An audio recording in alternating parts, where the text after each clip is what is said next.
నీ కృపా నాకు చాలును, నీ కృపలేనిది నే బ్రతుకలేను.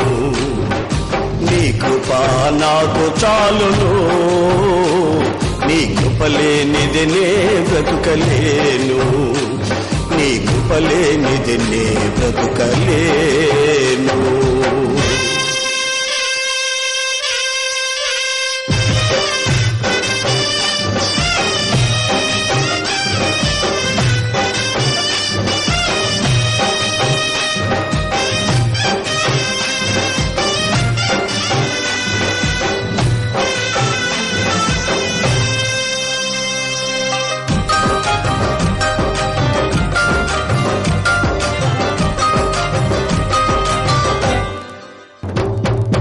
జలరాశులన్నీ ఏకరాశిగా నిలిచిపోయనే